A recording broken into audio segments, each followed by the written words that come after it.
Shalom, Israel. It's that time again.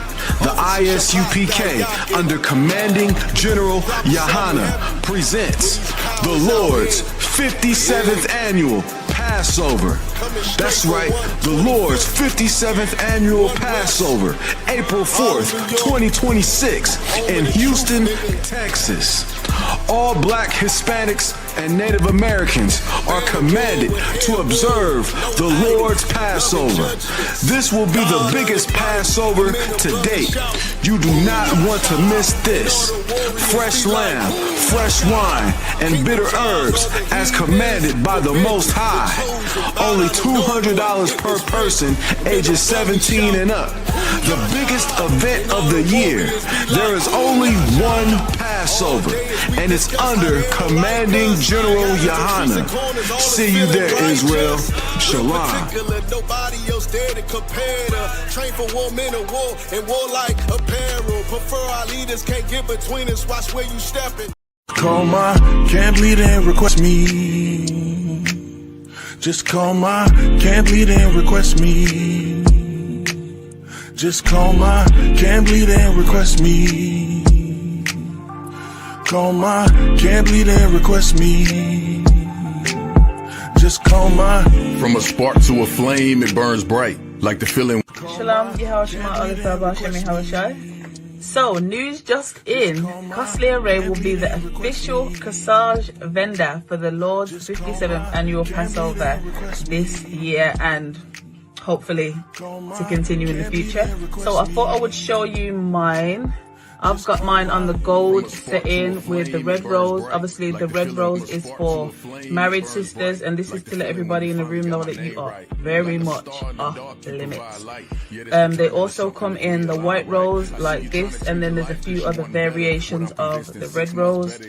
And yeah, I also got mine a little bit customized. I added a K for my husband's initial, but I absolutely love this piece. Like, I wear this piece when it's not the Passover, like. So yeah, I love this down. Obviously, if you want custom orders, if you want to add initials or anything extra like that, you will need to get your order in early. I'm talking like today early. But yeah, see you guys at the Lord's 57th Annual Passover. Shalom. From a spark to a flame, it burns bright, like the feeling when you finally got my name right. Like a star in the dark, you provide light. Yeah, this could turn into something if we align right. I see you trying to change your life cause you want better. What I'm convinced in 6 months better is together. A story written for the ages, so in this short time, let's be open books. Explore pages like, are you down through all the changes? Jah finds out I'm an Israelite. I lose weight.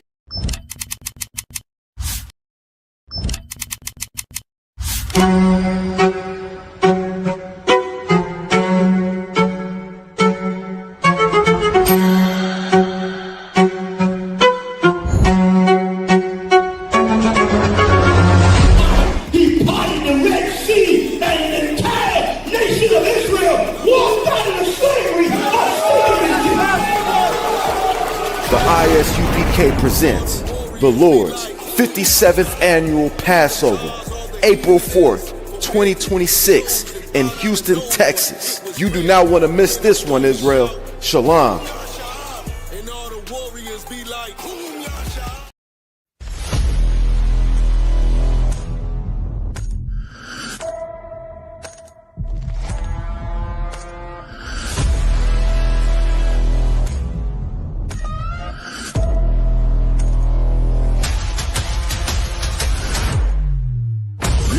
ISUPK under Commanding General Yahana presents the official itinerary for the 57th Annual Lord's Passover. Kickoff.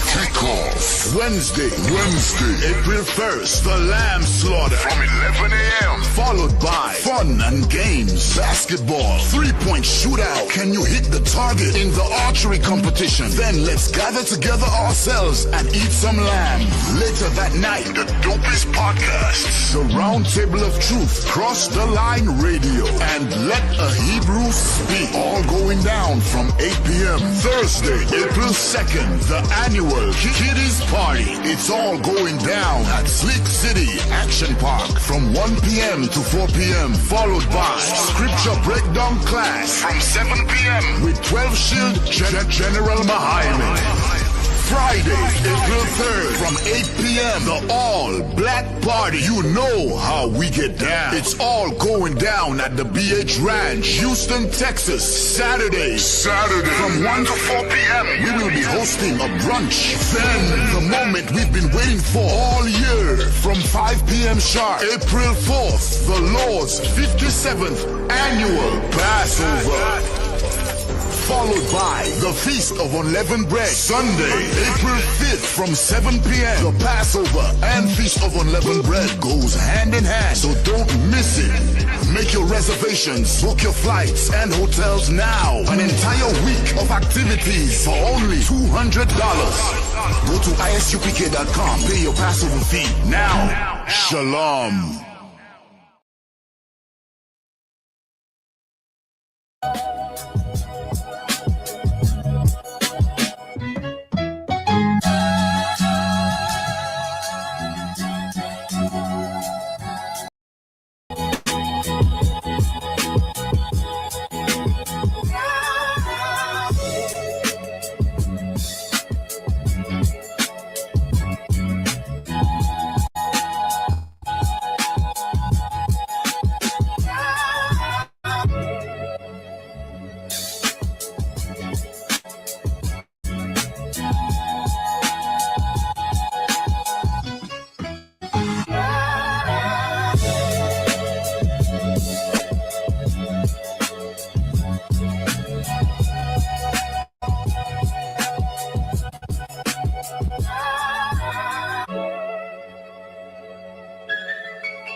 Hey, shalom, Israel.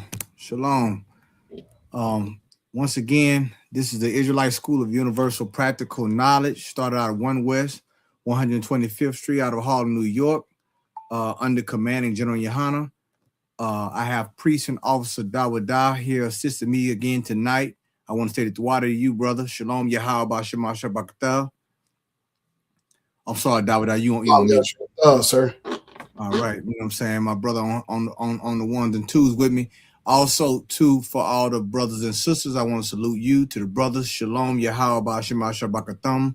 To the sisters, Shalom Yahweh Shema Alatham Ba'Shem Yahweh Shai. All right, we're going to get right into it.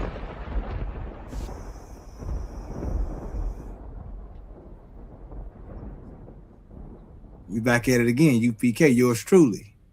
Okay, you know, now we leading up to the Passover, so we got to have these types of conversations and these classes just to make sure that everything is clear.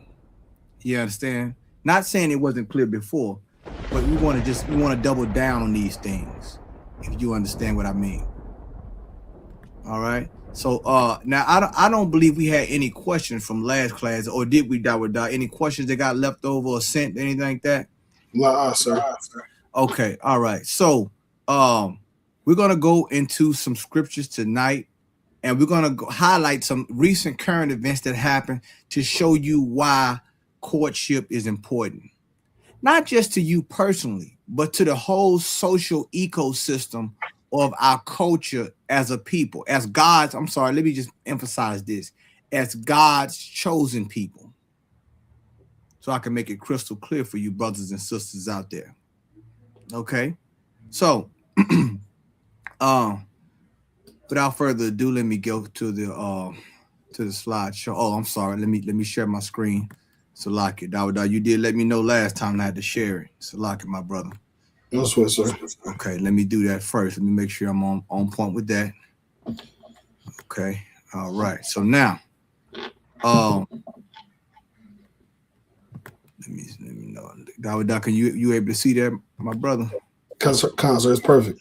Okay, perfect. Okay, so we're going to go into some biblical examples of courtship in the Bible, just to highlight some of the points that we've already addressed in the previous classes in this series.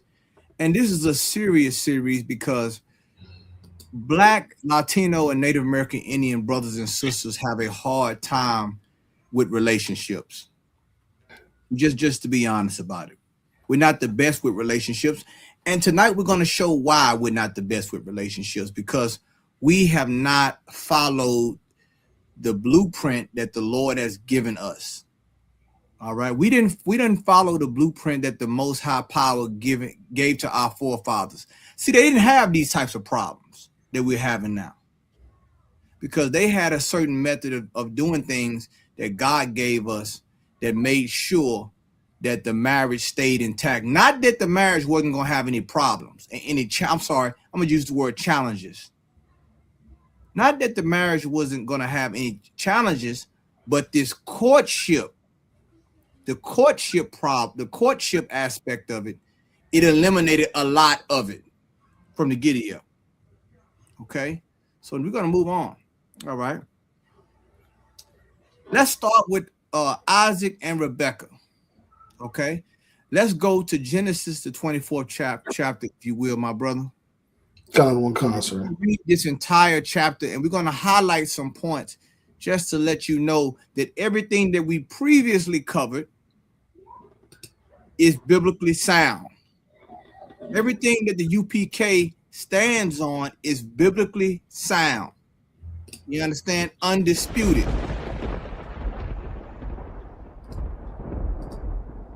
All right. You want me to read from the slide first, or let's read from the let's go to the chapter, and we're gonna come back to this. Come on, sir. It's the book of Genesis, chapter 24, verse 1. And Abraham was old and well stricken in age, and the Lord had blessed Abraham in all things. This is talking about our patriarch of the nation, Abraham. All right. This is who the Lord built our nation off of. All right. The covenant with Abraham. This is the promise of that land, and everything that's entitled to be an Israelite come from Abraham through the Most High. All right. This is our forefather. All right. This is our patriarch. Okay. So now Abraham is up in age. Okay. He has Isaac. Go ahead. Down with concert, verse 2. And Abraham said unto his eldest servant of his house that ruled over all that he had, put, I pray thee, thy hand under my thigh. Go ahead. Verse 3. And I will make thee swear by the Lord. Right. So the reason he had him do that, because this is a serious task he's getting ready to perform. Right. Among all of the other tasks that he had to perform, this right here, he entrusted him with this right here. Why? Because this involves his son and the future of his house. Okay. Go ahead, my brother. Con, sir. The most high power of heaven and the most high of the earth, that thou shalt not take a wife unto my son of the daughters of the Canaanites, among who I dwell. You see that? So he's telling this servant, I'm not going to let my son take a daughter, even though they around me, they close by. The Canaanites are close by. They in close proximity. But I'm not going to let my son marry the daughters of a Canaanite. So what do we have here? We have preference. Huh? Sir. He's making, the son not making a decision. This is the first tier of the vetting process. My son not going to marry no daughter of no Canaanites, among whom I dwell. Go ahead. Con, sir. Verse 4. But thou shalt go unto my country and to my kindred, and take a wife unto my son. You see that? He's telling him. What does that mean? He's not marrying outside of his race. See that? If it was about, it don't matter who you can be with, why is he saying this? Because Abraham knew something that the Lord showed him. Do you understand? This is how you know the Lord was dealing with Abraham. And this is wisdom. Why? Because another woman of another race is outside of our culture. Another man, African, if a woman try to marry, one of our sisters try to marry an African, it's outside of our culture. Not something we're supposed to do. The Canaanites were Hamites. Keep going, my brother. Down with concert. Verse 5. And the servant said unto him, peradventure, the woman will not be willing to follow me unto this land. Must I needs bring thy son again unto the land from whence thou camest? Go ahead. Verse 6. It's like verse 6. And Abraham said unto him, beware thou that thou bring not my son thither again. Go ahead. So he's talking about the transport of his son. Go ahead. Verse 7. The most high power of heaven, which took me from my father's house and from the land of my kindred, and which spake unto me, and that sware unto me, saying, unto thy seed will I give this land, and he shall send his angel before thee, and thou shalt take a wife unto my son from thence. You see that? You understand that, right? So he's telling him the angel is going to guide him, right, in this process. So meaning this, he's saying right here, the Lord God of heaven took me from, he's talking about how he got took from his father's house, right? From the land of his kindred, right? And the Lord told him he gonna give this land unto his seed. Okay, go ahead. Time on, sir. Verse 8. And if the woman will not be willing to follow thee, then thou shalt be clear from this my oath. Only bring not my son thither again. Right. So meaning this, the son not going. You get what I'm saying? The son gonna stay with me. I want you to go carry out this order. All right. If she's not willing to go, you free from this oath. Y'all see that, right? So Abraham has strict instructions on how to deal with this situation. And he wanted his eldest servant, his most trusted servant, to carry this out. And the servant gave his word. Go ahead. Now, once again, we still talking about courting now. Huh? This is the arrangement. He's getting everything together here. Okay. Go ahead, my brother. Verse 9. And the servant put his hand under the thigh of Abraham, his master, and swore to him concerning that matter. Verse 10. And the servant took 10 camels of the camels of his master and departed, for all the goods of his master were in his hand. And he arose and went to Mesopotamia unto the city of Nahor. Right. That's where Isaac's future wife is from. Go ahead. Verse 11. And he made his camels to kneel down without the city by a well of water at the time of the evening, even the time that women go out to draw water. Now check this out. It show you he was skilled. He went there. Why did he go to where the well of the water was? Because in the evening time, that's where all the women came to draw water. You see that? So he knew where to go to broaden his chances on finding who Abraham said he wanted him to find. Right. Right? So he sit there, got his camels, kneeled down by the well of the water. Now the women now is in the evening time. The women, they come in to get water for many different various reasons. Some to wash dishes, to wash clothes, even to wash themselves, take back home to their family, right? So this was a community thing, all right? They all come into the well to get water. Go ahead. Kind of sir. Verse 12. And he said, O most high power of my master Abraham, I pray thee, send me good speed this day, and shew kindness unto my master Abraham. He's praying to the Lord that he able to carry out his oath unto Abraham. Go ahead. Verse 13. Behold, I stand here by the well of water, and the daughters of the men of the city come out to draw water. Verse 14. And let it come to pass that the damsel to whom I shall say, let down thy pitcher, I pray thee, that I may drink.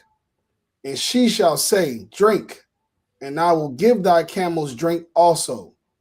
Let the same be she that thou hast appointed for thy servant Isaac, and thereby shall I know that thou hast shewed kindness unto my master. So what now? So check this out. This is what he asked the Lord to show him with this woman.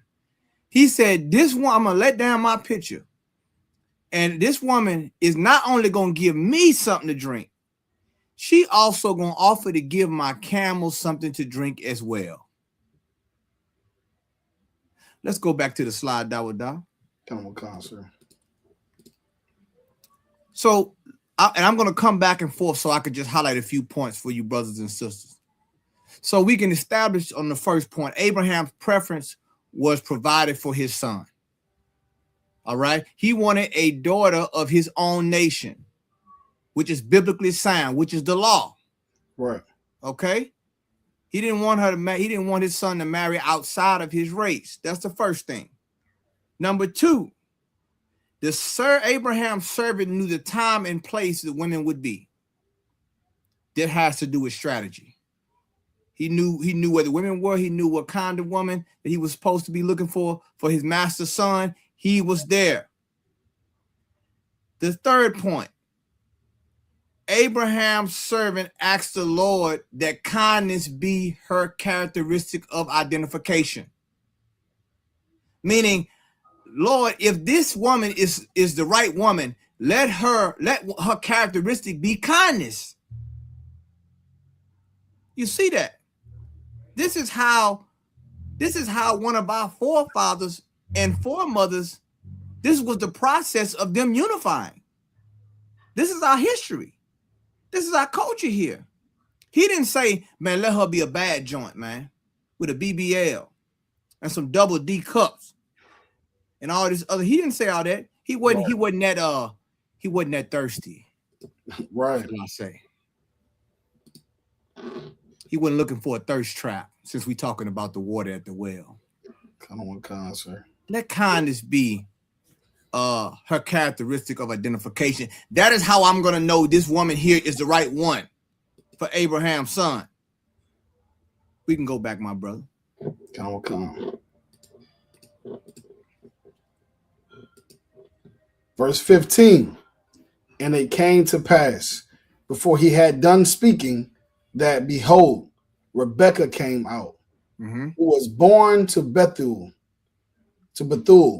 son of Milcah, the wife of Nahor, Abraham's brother, with her pitcher upon her shoulder. So as soon as he got done saying, before he even got done speaking, Rebekah showed up, right? Go ahead. Verse 16. And the damsel was very fair to look upon, a virgin, neither had any man known her. What did that mean? Meaning this, a virgin means she was a young woman. She was fair, meaning she was beautiful, right? She was a virgin, meaning young. We know it according to the Compact Bible Dictionary, right? That virgin is a young woman of marriageable, an unmarried woman, a young woman married or unmarried of marriageable age. Okay, so she was. So it says she's a virgin. Then it says neither had any man known her, meaning what? She has never laid with a man. Right? She has never laid with a man. Right? That's what that means. Okay, so y'all understand she was beautiful, a young woman, and no man had known her. No man, when it said known her, that's old Quaker English for meaning she haven't had sex. Okay? You haven't been with a man. Go ahead. Come. And did I read that part already? And she went down to the well and filled her pitcher. Came up. Verse 17. And the servant ran to meet her and said, let me, I pray thee, drink a little water of thy pitcher. Verse 18. And she said, drink, my lord. And she hasted and let down her pitcher upon her hand and gave him drink. No, I ain't giving you nothing to drink. It's my water. I drew this water. Right. You a man. Why don't you draw your own water? Right. That part. Huh? I ain't no. Hold up, David. Hold up now. I'm not gonna get. Can I try to rephrase this? Because maybe in today's term, that would give you my water. Right. Give you what I work hard for? No, No, what did she have? She had kindness. You understand? And the Bible says she hasted. You know what that mean? Hasted? It means she hurried and let down her pitcher upon her hand and gave him something to drink. You understand? What is that showing? This woman here had kindness about her. That's right. You understand? Our foremother had kindness about her, man. She wasn't stingy. You understand? She didn't know the condition of the man, but she just said, look, you ask for water, I'm gonna give you some water. Go ahead. Kind of a concert, verse 19. And when she had done giving him drink, she said, I will draw water for thy camels also, until they have done drinking. Now remember, the man asked for the first part. He didn't ask for the second. She offered to feed the camels. Remember his prayer. Remember his prayer. He said that I'm gonna ask her that she'll give me drink and then give the camels drink. He didn't say, okay, can you get the camels something to drink? She offered and said, you got I'm gonna give the camels some water too. That's important, sisters. That's important. I want y'all to pay attention to that. We're talking about courtship. We're talking about characteristics. This is what gets a woman chose. I mean, like they want to try to say, pick me. Right? This what gets a woman. This is what a righteous man and what the Lord blesses in a courtship. This right here is the qualifier. We're talking about the qualifying things here. Right. Okay. And this servant was wise enough to know what to ask the Lord for. Because this is his master's son. Go ahead. Verse 20. And she hasted and emptied her pitcher into the trough and ran again unto the well to draw water and drew for all his camels. Come on. Verse 21. And the man wondered at her held his peace, to wit whether the Most High had made his journey prosperous or not. Meaning what? He's pondering this. He's like, man, I just asked the Lord for this and this happened. So he's trying to remember this is a critical decision. He's like, man, did the Lord make my journey prosperous or not? Meaning because what? He don't want to upset Abraham. He loved Abraham. Right. This is a chief servant in his house, and he cared for the matter that he gave Abraham his word. So he's now he's wondering, like, man, okay, let me hold my peace. Who is this what I think it is? Right. I think I'm almost there. He just got there. He almost about to get excited now. Because he be like, man, I'm about to fulfill my oath this day to my Lord. Go ahead. Gentleman con, sir. Verse 22. And it came to pass, as the camels had done drinking, that the man took a golden earring of half a shekel weight, and 2 bracelets for her hands of 10 shekel weight of gold. Mm-hmm. Verse 23. And said, whose daughter art thou? That show you, and I want to say this, that show you how wealthy Abraham was. He pulled out their gold and all them shekels and things. He let you know that this cat here, you know what I'm saying? He's like, okay, if this who I think it is, then I gotta go. I got to meet her family, meet her father. Go ahead. Tell me, I pray thee, is there room in thy father's house for us to lodge in? Uh-huh. Verse 24. And she said unto him, I am the daughter of Bethuel, the son of Milcah, which shall bear unto Nahor. Mm-hmm. Verse 25. She said moreover unto him, we have both straw and provender enough and room to lodge in. Still showing kindness. You understand? But now when she said that, she let him know who she was. Go ahead. Verse 26. And the man bowed down his head and worshiped the Most High. And why did he worship the Most High? Because the Lord now has granted this process to move forward. This courtship process. The process that happened before marriage. Huh? All these things. He was very meticulous in what and how he dealt with the matter. All right? That's why Abraham entrusted him. So he's what? He's doing Abraham's bidding for what? His son. And a wife for his son in marriage. So he bowed his head down and worshiped the Lord. Why? Because he was so happy. Why? Because he wanted to give good news to Abraham. Because he was a good servant. Go ahead. Verse 27.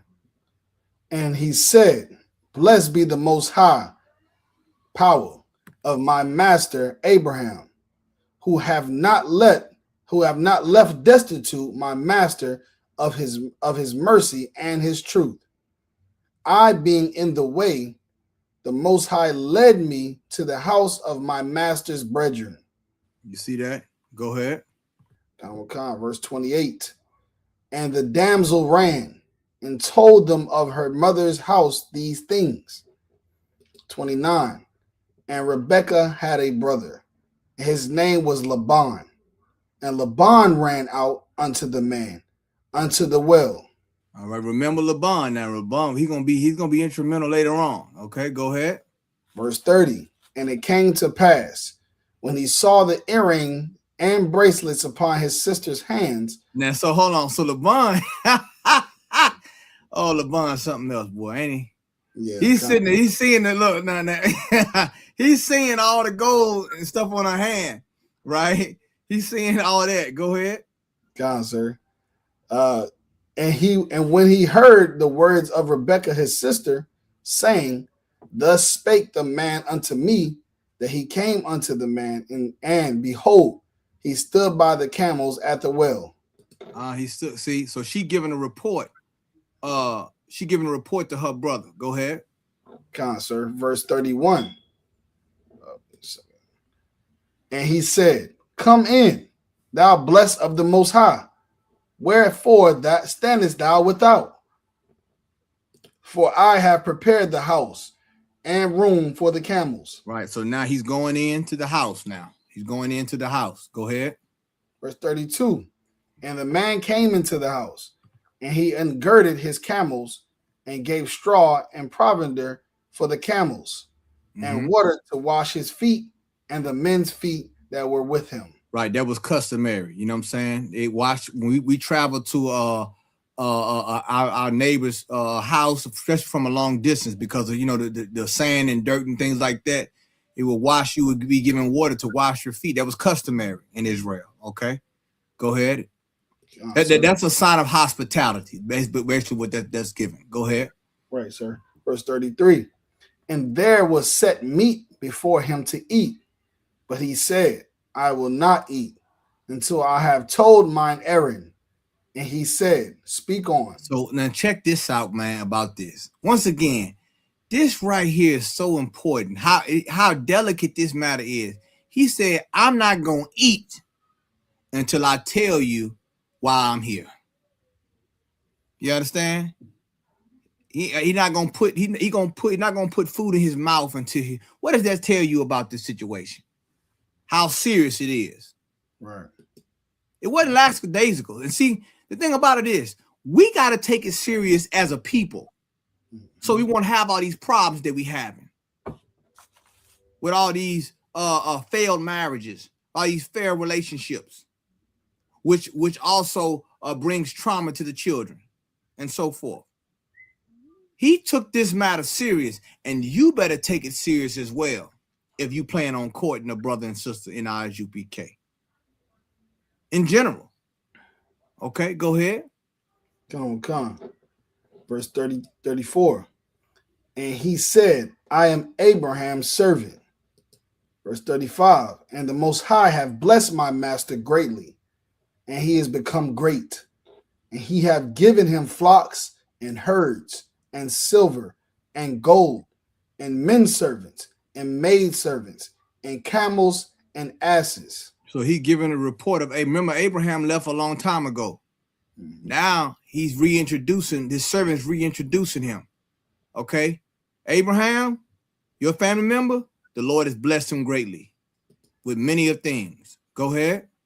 Salakia, sir, the sister made a comment. Go ahead. Sister Kanawa, she said, "Salakia, sir, I just looked up a camel can drink 30 to 50 gallons. Sis put in work." You better believe it. Good point, sis. She didn't give no cup, or she didn't give no those help make cup. What are those paper make cups? No, she didn't give no styrofoam. Right. You know what I'm saying? That's right. She fed them camels, man. You understand? And he watched her with awe, and said, and then held his peace, because he like, man, is this the one? Because her characteristic, what? Her kindness. He's looking for that characteristic for the wife of Abraham's son, Isaac. That's important.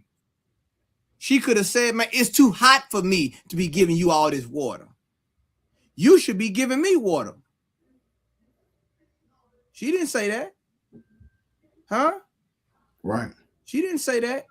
She showed kindness. And because she showed kindness, I mean, just by that alone, the gold bracelets and shekels, she going to the house. Her brother like, we got it from? Who gave y'all that gold? You understand? Just by showing the kindness, she was rewarded that. And I can guarantee you them shekels of gold buy a whole bunch of water. I can guarantee you that. Go ahead, priest. Verse 35. Oh, Slagia. Verse 36. And Sarah, my master's wife, bare a son to my master when she was old, and unto him hath he given all that he had. Verse 37. And my master made me swear, saying, Thou shalt not take a wife to my son of the daughters of the Canaanites, in whose land I dwell. Verse 38. But thou shalt go unto my father's house and to my kindred, and take a wife unto my son. Go back to the slide, my brother. Now, this is important. This is important right here. So what Abraham's servant is given Abraham's servant report was clear. He's given a full report. He's not leaving out no details. What does that mean? No hidden agenda. I'm going to say it again. No hidden agenda.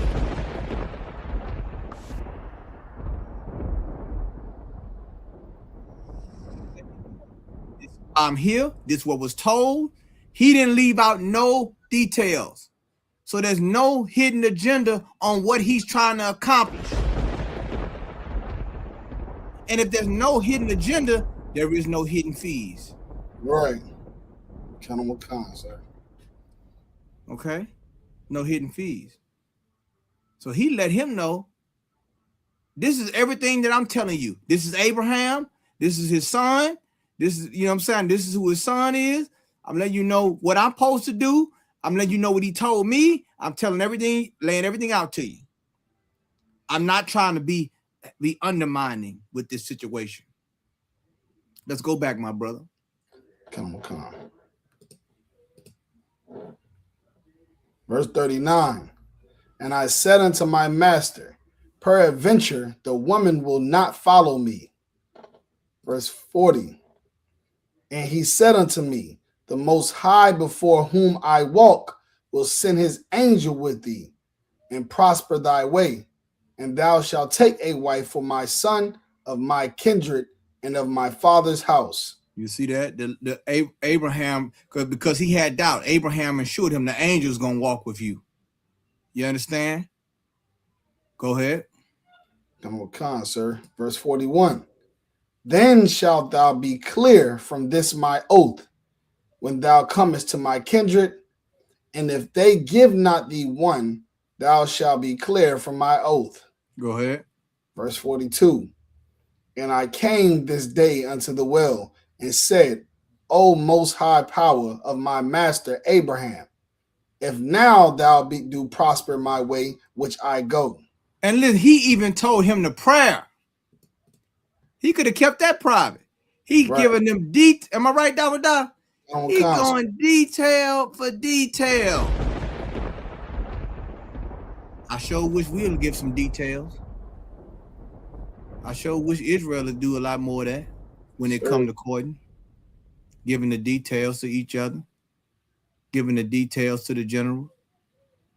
That's important. I think they call it transparency. That's the word for it. He's making sure the family knows exactly where he stands and where Abraham stands. That's important in the courtship. That's important in the decision-making process. Go ahead, my brother. Come on, sir. Verse 43. Behold, I stand by the well of water, and it shall come to pass that when the virgin cometh forth to draw water, and I say to her, give me, I pray thee, a little water of thy pitcher to drink. Verse 44. And she say to me, both drink thou, and I will also draw for thy camels. Let the same be the woman whom the Most High have appointed out for my master's son. Verse 45. And before I had done speaking in my heart, behold, Rebekah came forth with her pitcher on her shoulder, and she went down unto the well and drew water, And I said unto her, let me drink, I pray thee. And check this out. Now, you know, I don't know, y'all know. You ever seen a whale, man? A whale gets deep. You gotta wind that thing. Come on, man. She probably had to use 2 hands to wind that thing, and then he get up to the top. And as soon as the water get there, can I have some to drink, sis? Now he watching you. Hold on, let me. I'm trying to make it real, Dollar. God, sir. I'm trying to make it real, Dollar, so they can understand. God. I can't make it no more real than what it is. He watching her do the work. And then after the water get to the tip top, she's like, okay, I finally got it. Excuse me, sir, you mind if I get some of that water? Huh? Oh, God, I'm sir. thirsty. And she said, you know what? No problem. Yes, my lord. Here's some water. And matter of fact, these your camels, I'm going to get the camels water. Huh?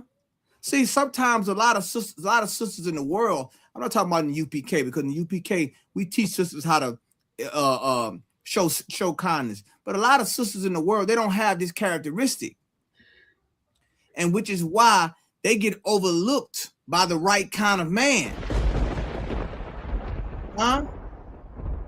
And a lot of times the brothers in the world don't know what kindness is and how to look for kindness, so they end up picking the wrong woman. You see? Kindness. Selflessness.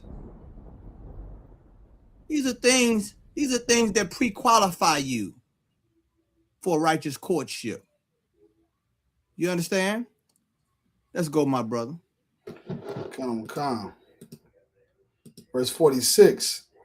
And she made haste and let down her pitcher from her shoulder and said, drink, and I will give thy camels drink also. So I drank, and she made the camels drink also. Verse 47. And I asked her and said, whose daughter art thou? And she said, the daughter of Bethuel, Nahor's son. And wait, hold on. Did he ask her? What did he do? Who did he ask Dawada? He asked her, who's what? Whose daughter art thou? You see that? That's important. Mm-hmm. That's important for you brothers. Try to find out who's the father or who's her head. In the UPK, who's her camp leader? Huh? Because that's important. Before he went any further, whose daughter art thou? That's important. Go ahead. General Khan, whom Milcah bare unto him, and I put the earring upon her face and the bracelet upon her hands. He didn't waste no time. Once he heard that there, take these earrings, take these bracelets, they're yours. They're yours. There's a gift. They're a gift. Go ahead. Verse 48.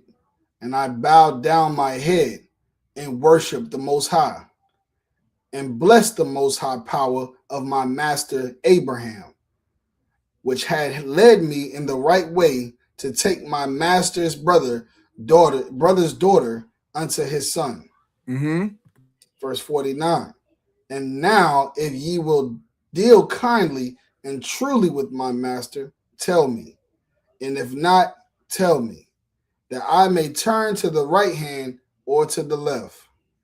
See that? After he gave his report, now he's trying to see what they're going to say. Go ahead. Verse 50. Then Laban and Bethuel answered and said, the thing proceedeth from the Most High. We cannot speak unto thee bad or good. They said, well, the thing proceedeth what? From the Most High. What they saying? We're not going to interfere. Because based on your report, this thing came from the Lord. We're not going to speak unto thee bad or good. Go ahead. Khan, sir. Verse 51. Behold, Rebekah is before thee. Take her and go, and let her be thy master's son's wife, as the Most High have spoken. So what has happened now? The family now has given what? Their what? Blessing. Do you see the oversight process? This was Isaac is not there, right? He's sitting down with the mother and father.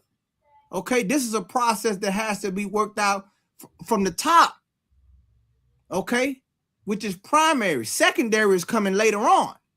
Okay, so they said, look, the Lord has blessed, the Lord has spoken it. We granting this. This, you know what I'm saying? We not going, we giving our blessing, basically. Okay, that's what we doing. Okay, when it says, and let her be thy master's son's wife, meaning what? We okay with this. We, you know what I'm saying? We bless this. Go ahead. Verse 52. And it came to pass that when Abraham's servant heard their words, he worshiped the Most High, bowing himself to the earth. Once again, he loved him. He loved Abraham. He heard this. This was more good news. You understand? Go ahead. Verse 53. And the servant brought forth jewels of silver and jewels of gold and raiment and gave them to Rebekah. He gave also to her brother and to her mother precious things. What would this be known as? What is this known as? What he's doing here? Does anyone know? I'm gonna see how many out there that know about the courtship process, the finalization of the courtship process. What is he doing right here? What is he doing? What is he giving to the family? Huh? Does anyone? I'm gonna see if anybody in the comments know. I want to know if y'all paying attention out there. I'm gonna start giving some homework assignments. I want to know if y'all paying attention, man. I want to see what we getting with this thing. I want to see if brothers and sisters in the UK understand the process.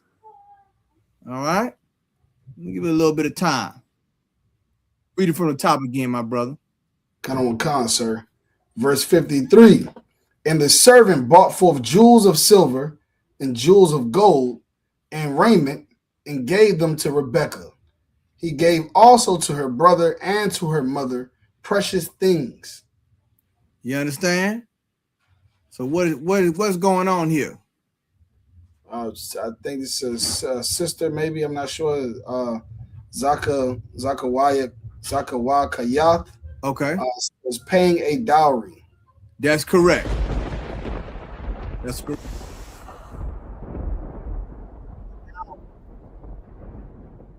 Is it now? Meaning what? He's not gonna leave them empty-handed. He's paying that dowry. You see that? Go ahead. Sir, verse 54. And they did eat and drink, and he and the men that were with him, and tarried all night. Right, meaning they stayed all night. They ate, they drank, they had a feast, and they stayed all night. Go ahead. And they rose up in the morning, and he said, send me away unto my master. Verse 55. And her brother and her mother said, let the damsel abide with us a few days, at the least 10. After that, she shall go. So the mother and brother was like, let her stay, a little bit longer, 10 days. But go ahead. And verse 56. And he said unto them, hinder me not, seeing the Most High hath prospered my way. Send me away that I may go to my master. Right, meaning he's saying, I can't wait. We can't wait no 10 days. Because guess what? He didn't want nothing else to happen. He got the message. He didn't want to come back and saying, Abraham, they told me to wait 10 more days. He's like, please, let her, you know what I'm saying? Let's not hinder me on this, please. You know what I'm saying? Seeing the Lord has prospered his way. Go ahead. Verse 57. And they said, we will call the damsel and inquire at her mouth. Now, here we go. Hold on. We will call the what? The damsel. And inquire at her mouth. Now, this is the second tier. This is the secondary level here. Y'all see that, brothers and sisters? Now that the parents have spoke to Abraham's servant and the arrangement and everything has been agreed upon, then they brought in who? The damsel. They brought in the damsel. You understand? They brought in Rebekah. And they said, inquire at her mouth, meaning what? We're going to see what she wants to do. Go ahead. Come on, sir. Verse 58. And they called Rebekah and said unto her, wilt thou go with this man? And she said, I will go. There you go. There you go. Meaning what? She agreed to this. See how that worked? Y'all see how that worked, brothers and sisters? After that, now, okay, now do you want to go? Do you want to take this young man's hand in marriage? She said yes. Okay, well, the deal is sealed now. Because we done our part. We know all the details. You understand? We know the report. There is no hidden agenda. No hidden fees. She said, I will go. Shalom. Let's keep going, my brother. Come. Verse 59. And they sent away Rebekah, their sister, and her nurse, and Abraham's servant, and his men. All right, so now they back en route to Abraham's camp. Go ahead. Territory. Verse 60. And they blessed Rebekah and said unto her, thou art our sister. Be thou the mother of thousands of millions, and let thy seed possess the gate of those which hate them. You see that? And not only that, that's a future prophecy as well. Mm-hmm. You understand? Because Abraham, what did it say? Abraham gonna be the father. You know what I'm saying?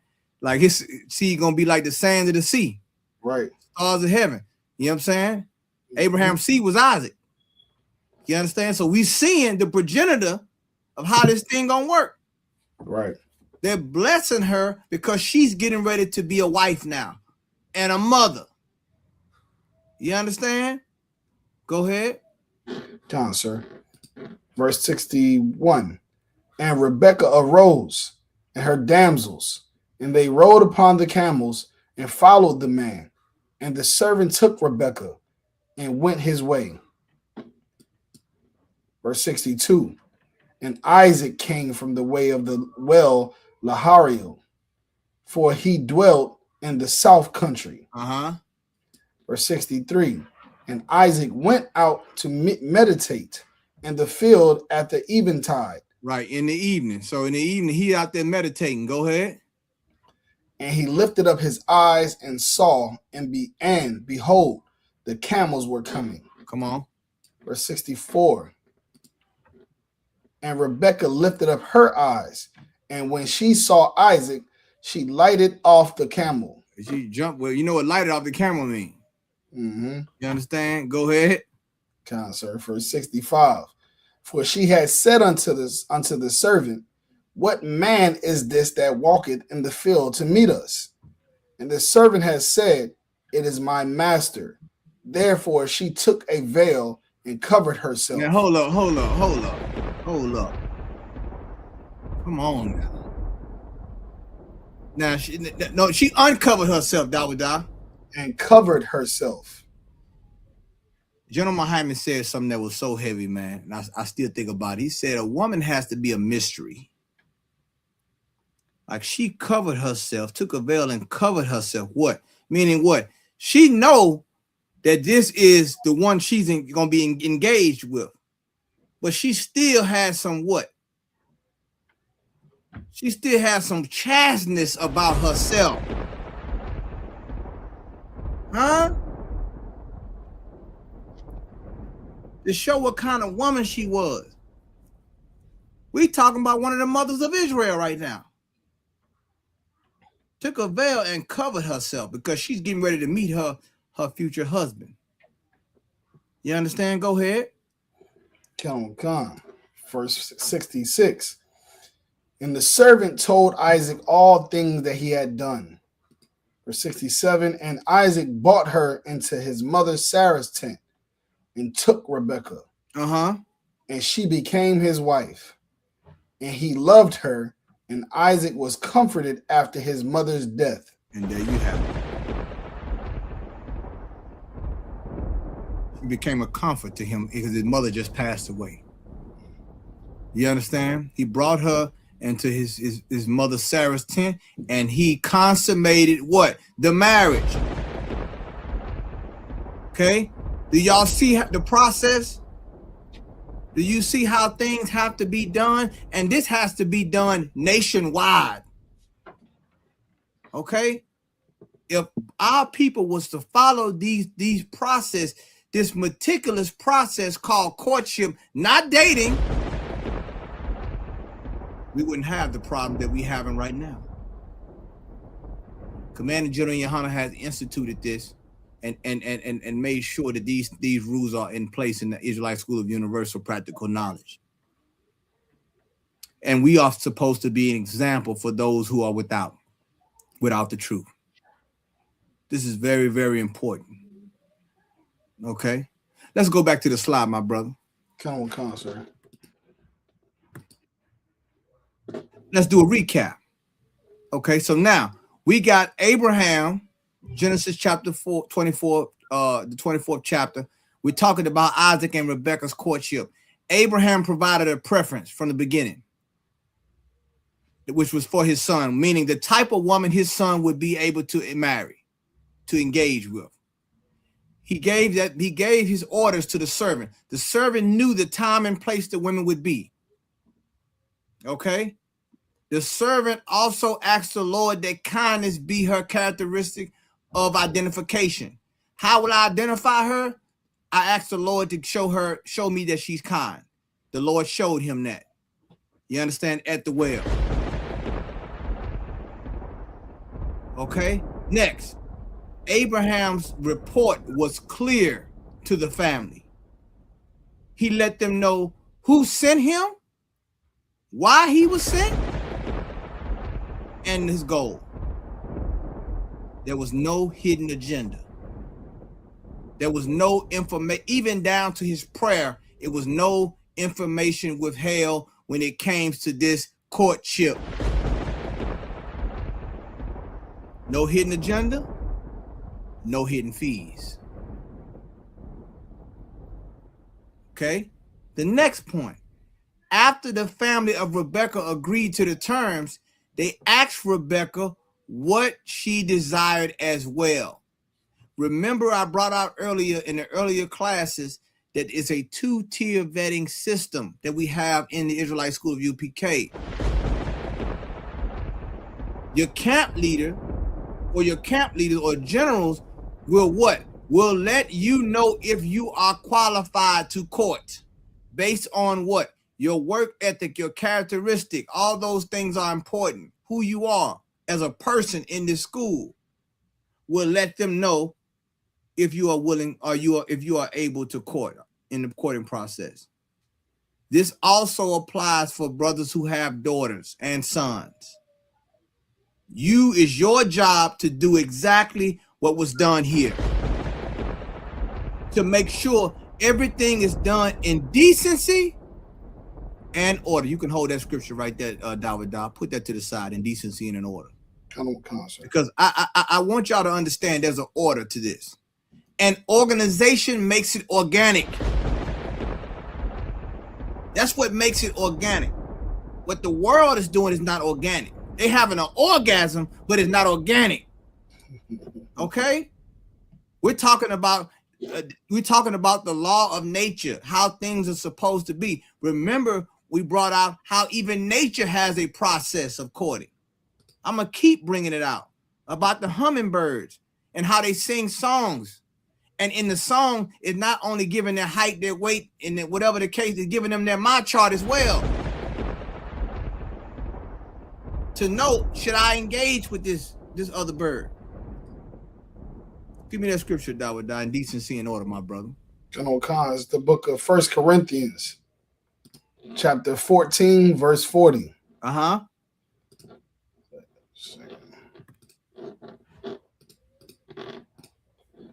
Let all things be done decently and in order. I love this right here.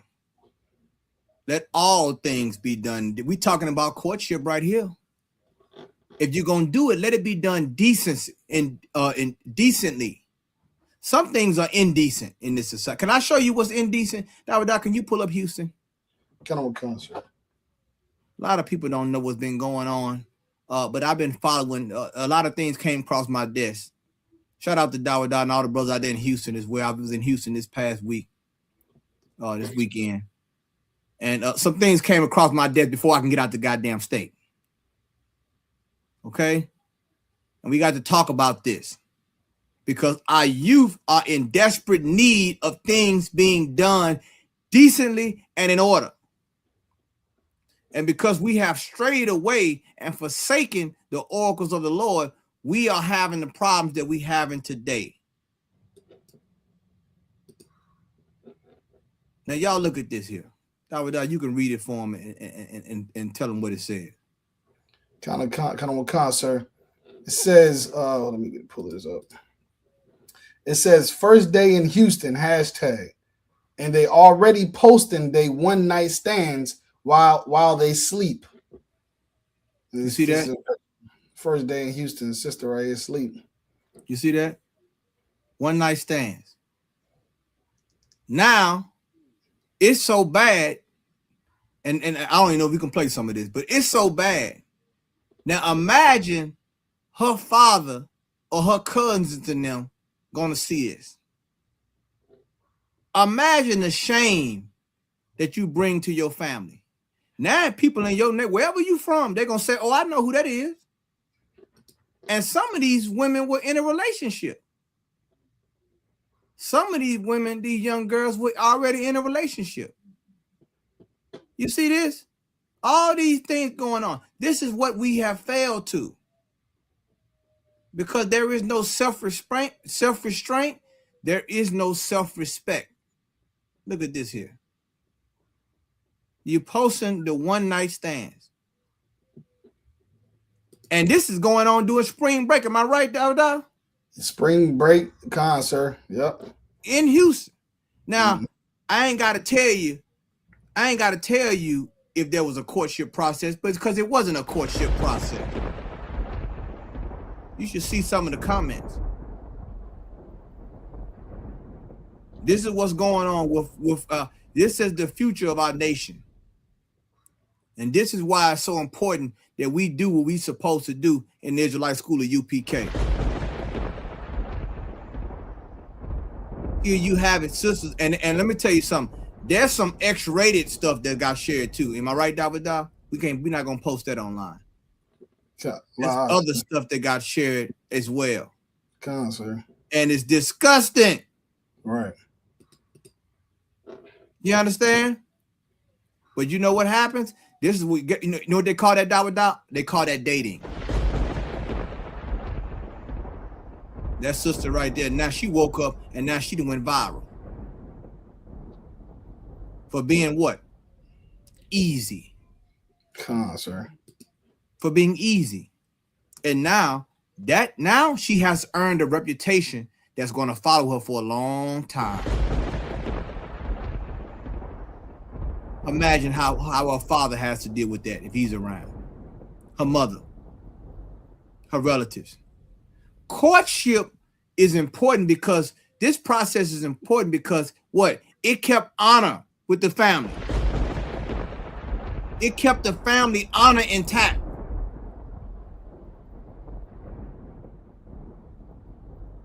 And we fell from that. It's time to rebuild it back up. You understand? Okay. Let's go to Genesis chapter 29, verse 15, my brother. I'm sorry, you can go back to the slide. I'm sorry. We're gonna go. Now we're talking about Jacob and Rachel. Genesis chapter 29, verses 15 through 20. Come on, sir. Second. 29:15. This is the book of Genesis, chapter 29, verse 15. Now remember Laban. Now we're gonna move up to Laban and Jacob. Now remember, Laban's sisters marries Isaac. Remember, Laban saw the gold. Now he saw that, you know what I'm saying, from the giddy up. Now, right. Fast forward, Laban. Now we're talking about Laban and Jacob. So Jacob now is coming to what? Marry what? A daughter of Laban. Go ahead. This is the book of Genesis, chapter 29, verse 15. And Laban said unto Jacob, because thou art my brother, shouldest thou therefore serve me for naught? Tell me, what shall thy wages be? So what he's coming there to do is go. I'm gonna let the Bible speak. Go ahead. Got him a concert, verse 16. And Laban had 2 daughters. The name of the elder was Leah, and the name of the younger was Rachel. Verse 17. Leah was tender-eyed, but Rachel was beautiful and well-favored. Right. When it says tender-eyed, meaning she wasn't as pretty as Rachel. Rachel was beautiful and well-favored. Leah was she wasn't. She didn't have the look. When it say tender-eyed, meaning she wasn't as fair to look upon. If that makes sense. All right, go ahead. Verse 18. And Jacob loved Rachel and said, I will serve thee 7 years for Rachel, thy younger daughter. Now, hold on. So what is he doing now? He is what? He is letting him know that I would like to marry Rachel. And I will serve these 7 years for Rachel. This is what? This is what? Does anyone know what this is? This is what? Them working out a what? Agreement. You understand? See, that's things you had to do if you wanted to marry a daughter of Zion. You're going to do it the right way. Things you had to do. You had to keep honor, not just for yourself, but for her and your nation. This is a social, this is not just a personal thing, but it's societal. You understand? He willing to work 7 years for this woman. Huh? Go ahead. Kanamakhan, verse 19. And Laban said, it is better that I give her to thee than that I should give her to another man. Abide with me. Right. So he's going to live with Laban. Go ahead. Verse 20. And Jacob served 7 years for Rachel, and they seemed unto him but a few days. Hold on, Davidah. Hold on, Davidah. And you telling me that 7 years seemed a few days? Huh? He didn't rush 2 weeks? Huh? 7 years, but because he loved her, that 7 years went by like it was nothing. So what did that? So now, hold on. It said because it says they seemed unto him but a few days because he loved us so much. So love warped the time. Right. You understand? He's so focused on her hand in marriage. Man, it was like a few days to him. People like, man, you've been out here 7 years. Man, it seems just like yesterday I got here. Because what? He's focused on her.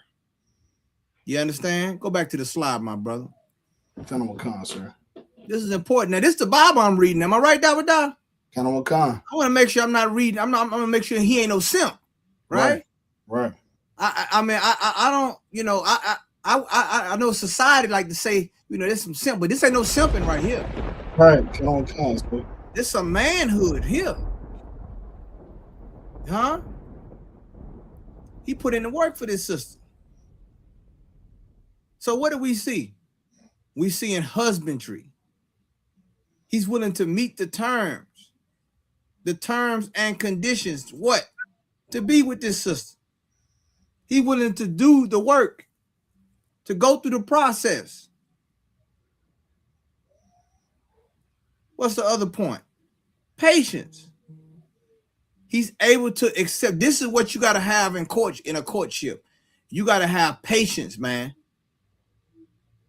You know what I'm saying? Jacob had patience, man. 7 years, he worked that 7 years in totality. A lot of people don't have patience. That's why their courtship don't work. And if the ones who want to rush the courtship and break the rules, then their marriage have all kind of problems. You know why? Because you didn't have patience. Patience means you're able to accept or tolerate delays, problems, or suffering without becoming annoyed or anxious. I'm sure in those 7 years, it got cold. I'm sure in those 7 years, it got hot. Huh? I'm sure in those 7 years, he had injuries. I'm sure in those 7 years, it might have been some days he didn't feel like getting up early in the morning. But he did his duty. Go ahead, priest. And Wakan, sir. Tolerate delays, problems, or suffering without becoming annoyed or anxious. You see that? You understand? That's what patience is, man. You know what I'm saying? That's what patience is. We can look up, I tell you what, do even more. Go up to the Webster's Dictionary of Patience. Sir. I want to make it extra crystal clear. You understand? You need patience when you're dealing with a man or a woman if you're courting. You understand, through this process. Because you're not gonna be able to marry when you want to marry. It don't always happen like that. You gotta have patience.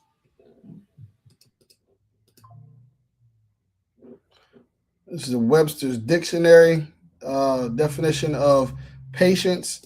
It says the capacity or habit or fact of being patient. Well, let me see. You want me to just go to patient or? Yeah, I'm sorry. Go to patient. I'm sorry. Okay, kind of a sir. Enduring pains or trials calmly or without complaint. You see that? Also, acting with calm. Acting with calm or restraint under provocation or strain.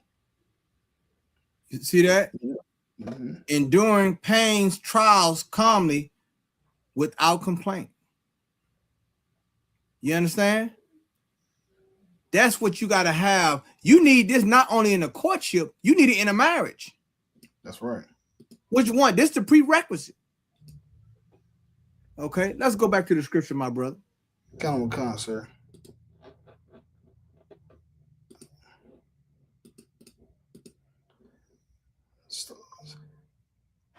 Okay, so, and they seemed unto him but a few days for the love he had to her. Verse 21. And Jacob said unto Laban, give me my wife, for my days are fulfilled, that I may go in unto her. Meaning consummate the marriage. Go ahead. And the 7 years is like the dowry, just so y'all know. That's like the agreement. Now, it could have been whatever the agreement is, that's who the father or the camp leader or the general works out with you, the man. Okay, that right there, that can vary. It may be funds. It may be something you have to do, work. It may be something you have to accomplish. It can vary depending on the sister and depending on who's the father. You understand? Or in the situation. Okay, go ahead.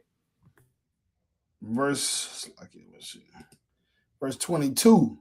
And Laban gathered together all the men of the place and made a feast. Verse 23. And it came to pass in the evening that he took Leah his daughter and brought her to him. And right. So this is Laban tricking him. You understand? He tricked him. Go ahead. And brought her to him, and he went in unto her. Verse 24. And Laban gave unto his daughter Leah Zilpah, his maid, for an handmaid.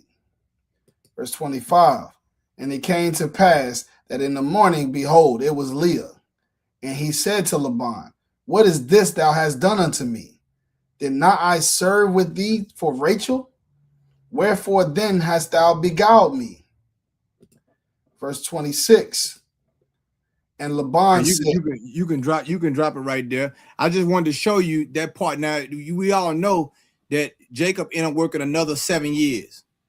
So he worked 14 years for this woman. He wanted her that bad. You understand? What Laban did was evil, but it's short. Nevertheless, it shows you the process of courtship and how things are supposed to be. Now, he was wrong for doing what he did. You understand? This right here, Laban was evil for doing what he did because what? He was trying to manipulate Jacob. He knew Jacob loved this woman, and he was trying to get all that he could out of this cat. You know what I'm saying? Out of our forefather. You understand? But he ended up getting payback towards the end anyway. You know what I'm saying? The Lord, Jacob ended up getting him back, you know what I'm saying, with the cattle and so forth. You understand? So let's read some of these points, Dawada. Khan. Oversight, rules, restrictions. There you go. Oversight meaning what? You have to have somebody in charge. You have to have somebody to make sure the integrity of the courtship stays intact, the integrity of the woman and yourself. This right here is self-respect. It's self-respect. Something that you didn't see in them posts that they had on Facebook at the spring break in Houston. No self-respect, no self-restraint. So what do you have now? Now you have yourself being looked at as a whore all over the internet, not just in your town. Some of these women are from small towns. Now, not only the pastor gonna see it, everybody gonna see it. Not that the pastor's somebody important, but everybody gonna see your grandmother. They're gonna tell her about it. See how shameful that is, man. You gotta make sure, man. We gotta make sure we trying to live righteously. And we ain't in the time to be just doing whatever the hell you want to do. We in the serious times, brothers and sisters. If you want to get in a marriage, go through the process. Don't just jump into bed with somebody. Go ahead, read on, my brother. Get on with Khan, sir. In verse 26, in Laban, you can drop the scripture. I'm sorry, the bullet oh, point. it's like it. Commitment, a state of quality of being dedicated to a cause, activity, etc. You see that? Jacob was dedicated, man. He was dedicated to the cause. He knew what he was trying to accomplish. And guess what? And you're going to need that. This is what you're going to need in a marriage. Commitment. You got to be dedicated to each other. You understand? You got to see it through the good times and bad, man. You can't be just right here doing whatever the hell you want to do. You understand? There's rules to this thing, man. I like a lot of brothers say it's levels to it. Yes, levels and it's rules. Come. A lot of people think it ain't no rules. You could be far from the truth. There's rules to this. There'll be rules if it was your daughter. Hold up. Right. If it was your daughter, it'd be rules, wouldn't it? So why not treat this sister the same way as if it was your daughter? You understand? That should change your perspective on how you deal with sisters. You understand? Because would you want a man just to deal with your daughter any kind of way?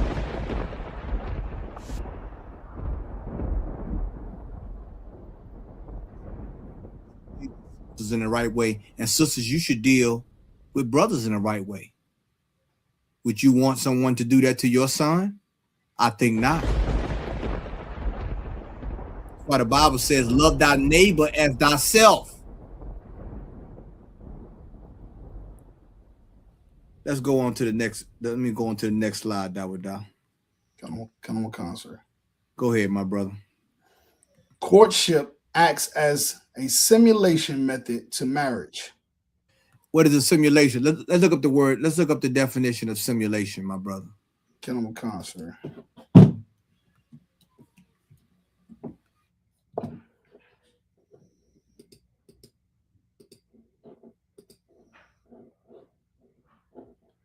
It's a definition of simulation out of the Webster's Dictionary.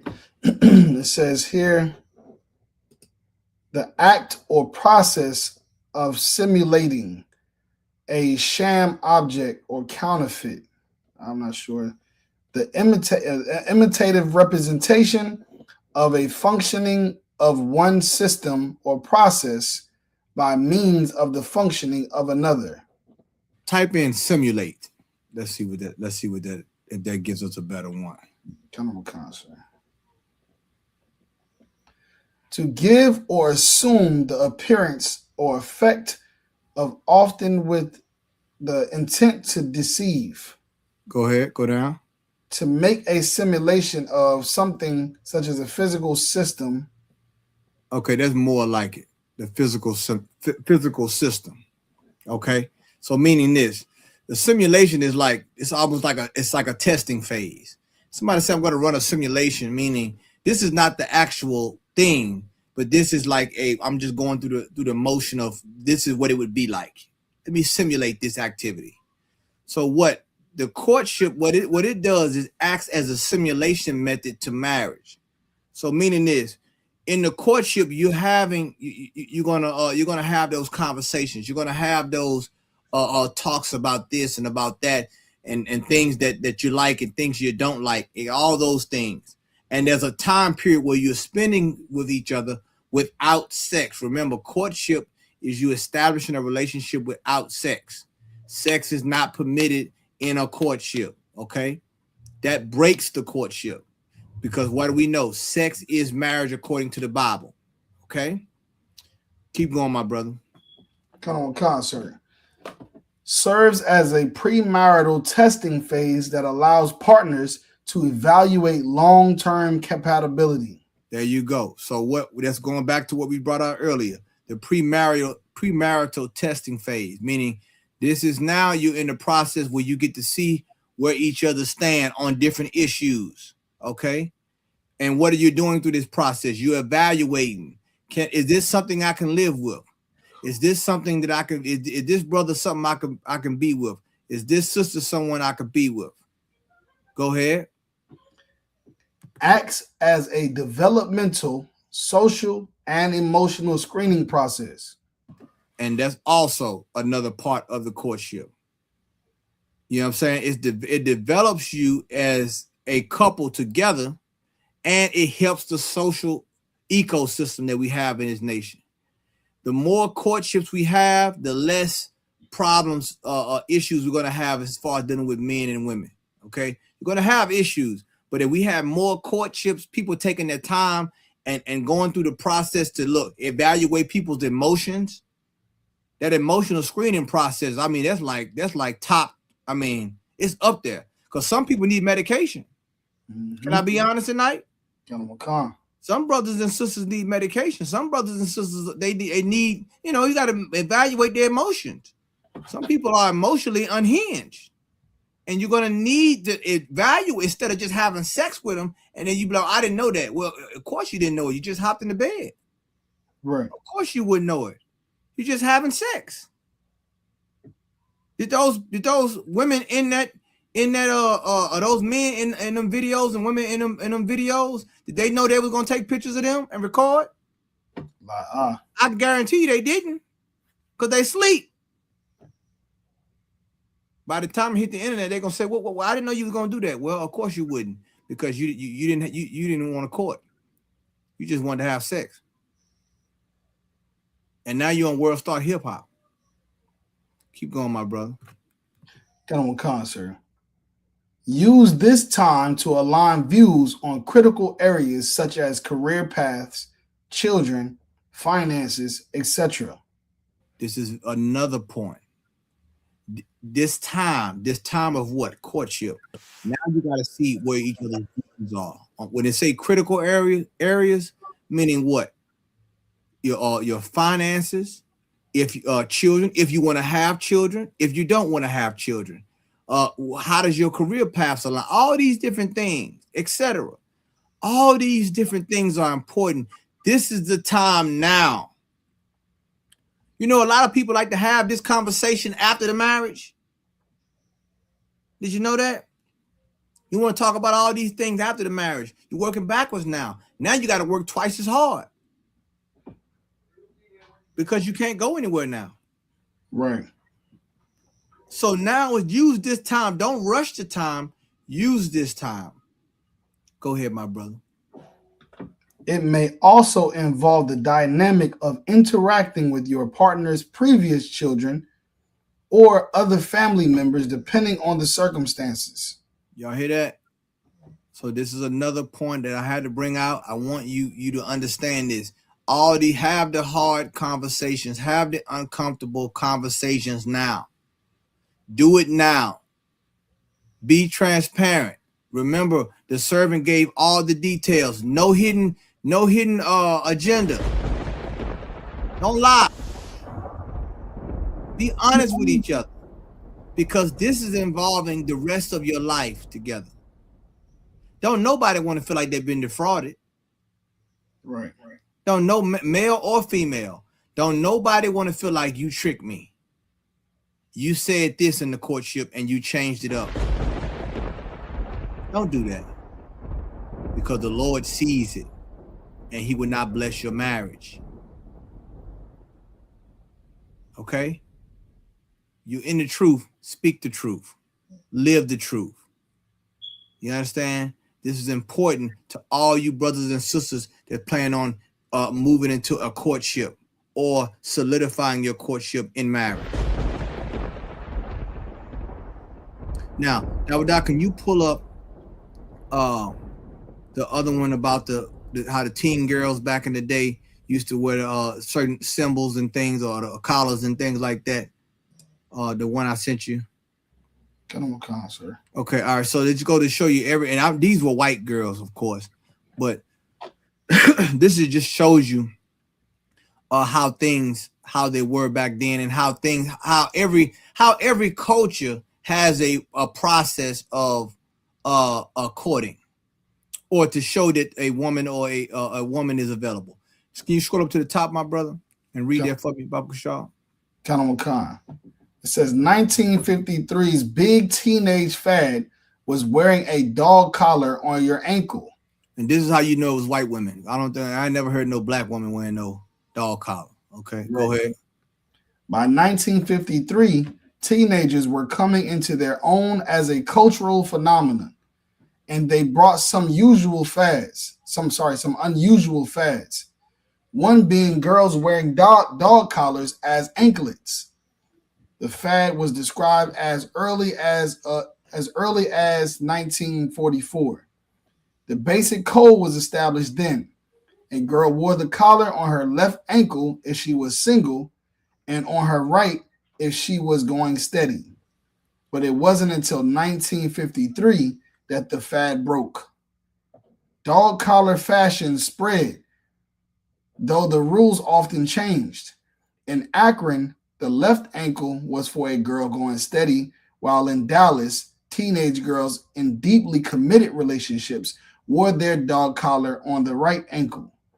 Girls everywhere, however, wore the collars over their white socks. On some occasions, boys attached their watch chains to the collar during a slow dance to prevent anyone from cutting in. Teenagers developed even more elaborate codes around the collar, and a 1953 Chicago Tribune article showed just how complex it could get.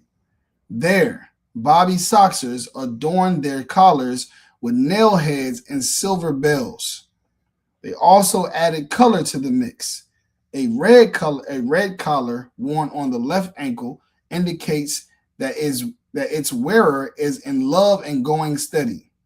Green indicates that the girl is willing to date.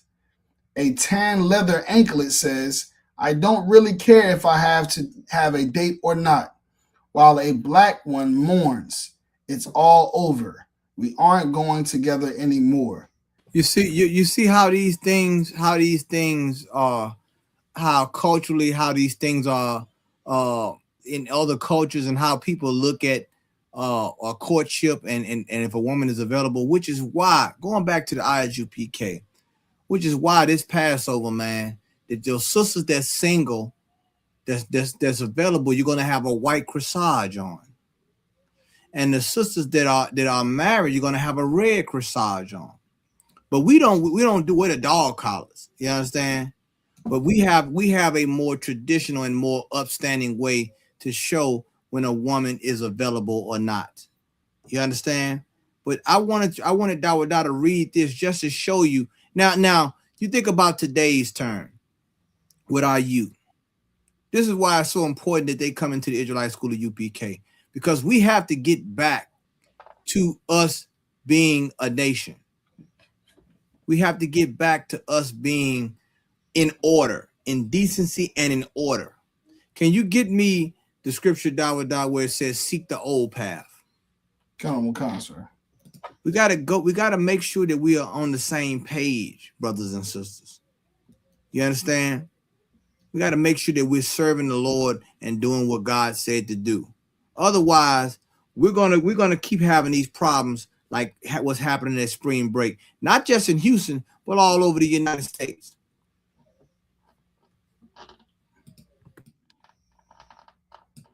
It's the book of Jeremiah, chapter 6, verse 16. Thus saith the Most High, stand ye in the ways, and see, and ask for the old paths, where is the good way, and walk therein, and ye shall find rest for your souls.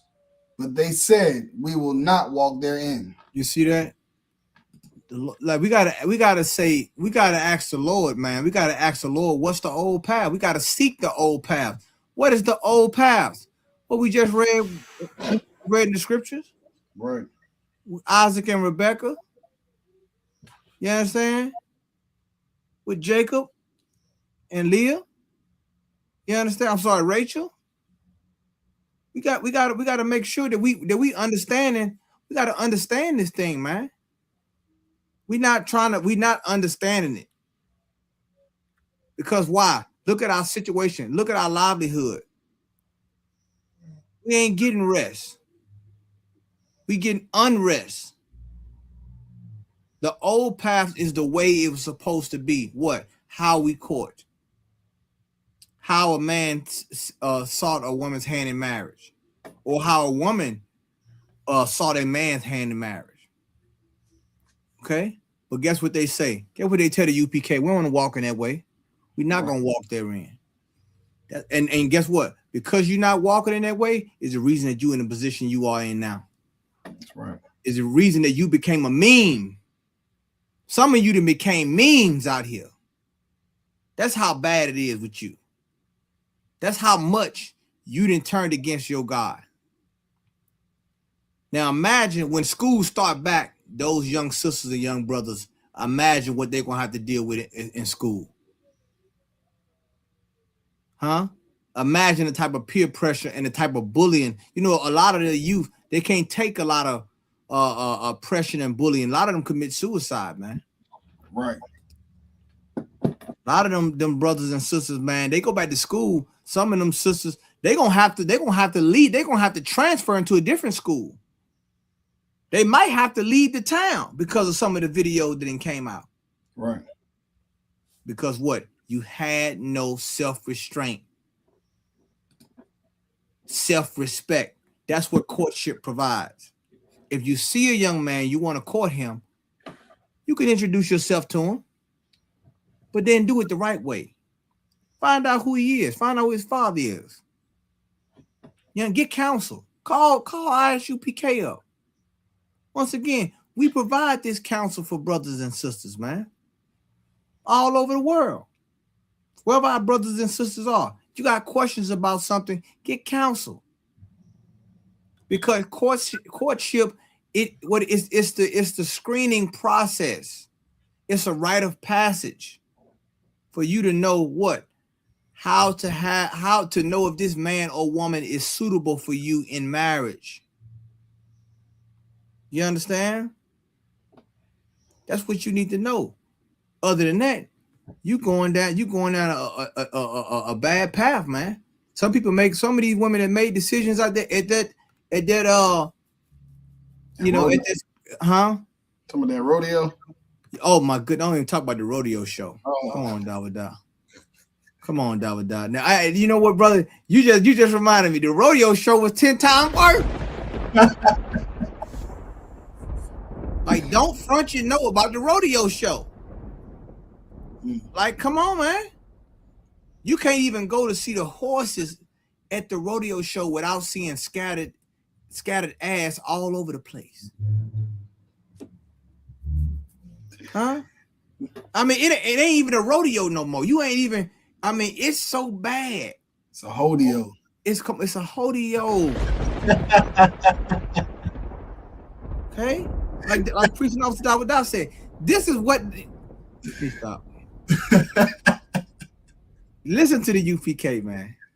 Oh man. Listen to the UPK. Listen what Commander General Yohana is saying, because you know what? And let me tell you something. You know it's bad when women say it's bad. Feel me now. It's so bad now that women, now remember, there was a time, Dawud, you remember this, where we couldn't tell a woman how to dress. Remember that? What kind? We go to camp where she expressing herself. It's her body, her choice. Mm-hmm. Now women are starting to say something now. So now what did that tell you? We have reached a breaking point in society of this sexual liberation, of this my body, my choice, where your choice is causing sexual assault at a rodeo. It's sexual assault to be around there dressed like that. You're committing sexual assault on men and children and other women. Why? Because we have no standard. And what's not one of the standards? Courtship. That's right. Think about it now. Follow me now in this, brothers and sisters. If we get back to the courtship, guess what? A woman is not going to want to show off her sex appeal. Why? Because it would hurt her value in courting a man. It would hurt her value and her chances in getting a husband. She didn't want to come off like a woman of the night. She wouldn't want to come off like that. Right. So it went from the hodeo to spring break. It was back to back. It was back to back. And I mean, it's so bad out here that you have to have a conversation with your sons and your daughters about courtship. You understand? You want to know why the dating scene is so bad all around America, all over the world? Because what? We didn't seek the old path. We want to do something new. You tried to reinvent the wheel and you got stuck. And then now, because of that, you want to blame each other now. Now it's the battle of the sexes. Right. Both failed. Both didn't do what was supposed to get done. You understand? The Lord gonna judge both. Adam ain't just get kicked out the garden. Eve got kicked out of where all of them got kicked out. Am I right, Dawud? You know, count, sir. Eve didn't just get kicked out. Adam didn't just get kicked out. They both got kicked out.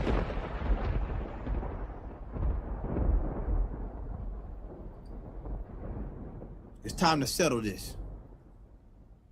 We at the end. You're gonna do it, we're gonna do it right. We're gonna do it the way the Lord said to do it, not how you say to do it. You understand? See how much time we got. We might not have enough time. Okay, I'm going to come back. I'm going to come back on the next one. Because I'm going to go in the boat. I'm sorry. Now I was gonna say we probably got time for this video. Kept me yeah, play the video, dog. What you gonna say, dog?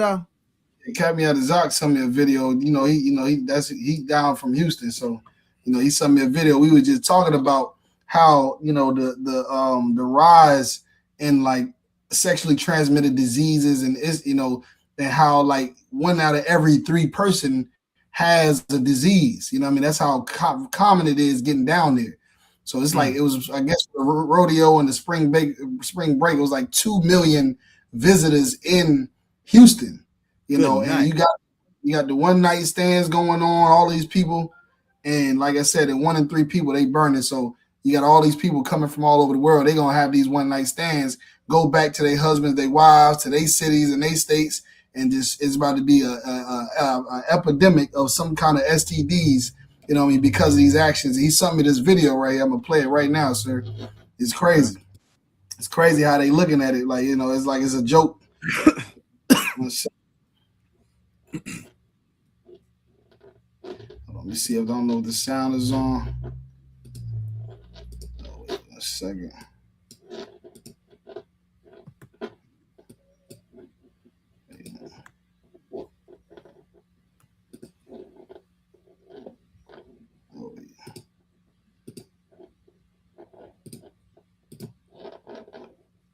Are you able to hear it, sir? Yeah, right now. We don't leave. Yeah, I can hear it. We ain't complete the mission. Exactly. You gotta leave this motherfucker burning at least twice. Gotta be burning everything. That's the mission right there. If not, let your mama love you. Yeah, I'm trying to tell y'all right now. If we don't leave Houston with an STD, we ain't complete the mission. Exactly. You gotta leave this motherfucker burning at least twice. Gotta be burning everything. That's the mission right there. Please tell me this AI Sir, it's real. Like, did you hear that, brothers and sisters? Dawudah just said it's not AI. So meaning your goal is to get an STD. Your goal is to be out here burning. And not just you burning, you want to burn other people. Let me tell you something about courtship. Courtship is what you need to save your lifeline. Right. That's what you need. And I know a lot of young brothers out there, because I was young before too. I was 18. I wasn't always just, I was 18 before. And I know how it is when you have your testosterone. I know how it's same thing with you sisters out there. You out there, you're going through your hormonal changes and you know, you want to do all, but you better understand, you better have some restraint about yourself and you better understand and control yourself out here. Don't be out here trying to sleep with everybody. You shouldn't be sleeping with nobody. Why? Because you ain't going through the courtship. All the STDs, and let me tell you something. When you start to have so many types of STD, they start to morph into other things. You understand? It's a virus, man. So we got to deal with this, man, the right way. The next class, I'm gonna go into Boaz and Ruth. Okay, we're gonna get into that because I want to show you the dynamics of this thing, man. Ain't no way of getting around it. You understand? What they should be doing in Houston is coming to the Passover and saying what way the Lord want us to live. So it's going down in Houston right now, all kind of evil that's going on. And they putting it out online like it's a joke, but it's not. But you know what? You got to blame the parents. You got to blame who's their parents, huh? That's the first thing. That's the first thing the servant Abraham said. Who's your parent? Who's your father? That's what we got to start asking these kids. Who your father is? Who your mother is? What's their name? What city they in? They let you carry on like this? You understand? Like this can't be going on because guess what? We out here being destroyed, man. And we destroyed because we are led by our lust. A person that don't want to go do it the right way is led by their lust. And your lust will always destroy you if you let it take over you. Priest and Officer Dawudah just showed the video, man.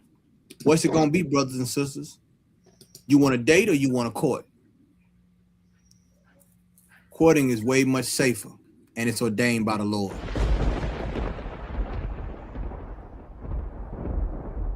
All right, so if we didn't have any questions for all the brothers and sisters that's on, if you had any questions, make sure that you reach out to Priest and Officer Dawudah. We'll have them for the next class. We're going to go into Boaz and Ruth the next class. All right, we're going to go into some other things as well. All right, we got like 2 or 3 more classes before the Passover, and we're going to wrap this thing up, man. But I want to make sure brothers and sisters understand you have the right mindset if you want to enter into a courtship.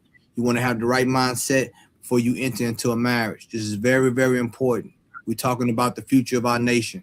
One household at a time, one family at a time. The more we build, the harder it is for them to destroy. Okay? With this success, let me tell you something. Every time that we have a successful marriage, a brother and sister do it the right way, do you know we get stronger as a nation? That's right. Do y'all know that, brothers and sisters?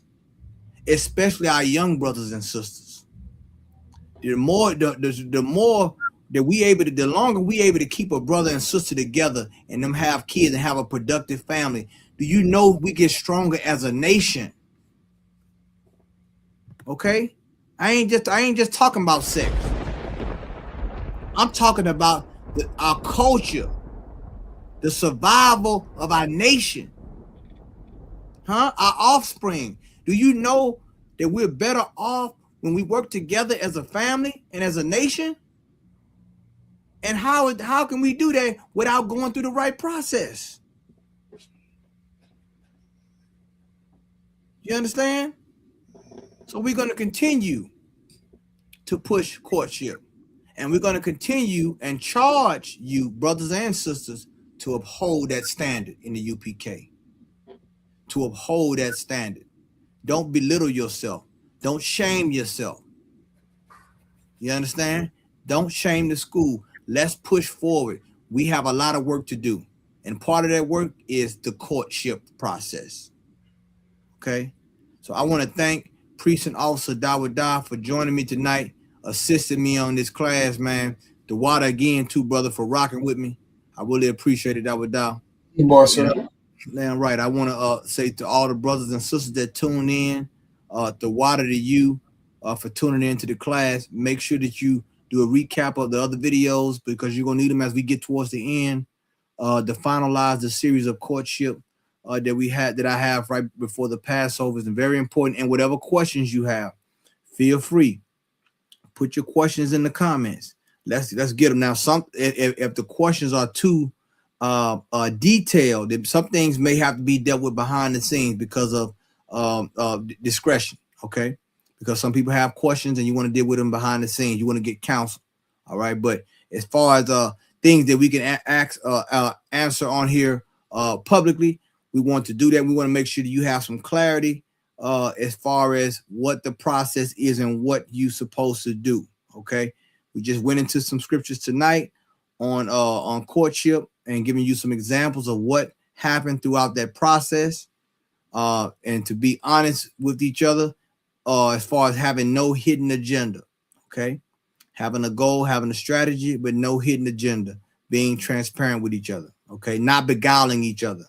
You understand? Like Laban did. Laban beguiled Jacob. Okay, so we don't want to beguile each other in this process. We want to be transparent, let each other know how we feel, what our intentions are, what our goals are, individual and eventually unified. Okay, Dawada, you want to add anything before we roll out? Nah, sir, I'm good to go. Just everybody make sure you pay your Passover fees, so we can make sure we cover the bill, foot this bill, and Commander Jenny Hanna going out his way to host the nation, and to just make sure you pay your Passover fees, $200 per adult. Get it in as soon as possible. Damn right, and what Dawada said is so right, man. Make sure you're there in the place to be in Houston, Texas, BH Ranch, and also make sure you pay your tithes. Make sure you send in your tithes and donations for this nation to grow. Okay, for this nation continue to take care of what we need in this nation. All right, along with the counseling and everything else we do behind the scenes as well. Okay, if you're new to the class or ISUPK, get in contact, reach out to us. Get in contact with your closest leader in your camp leader in your zone, whatever city and state or country you may be in. Reach out to us and we will accommodate. Okay. Once again, the water again too. I want to salute all the brothers out. Shalom Yahweh Ba'Shem Al Shabakathum. And to the sisters, Shalom Yahweh Shema Alatham Ba'Shem Yahushai. Lord be with y'all.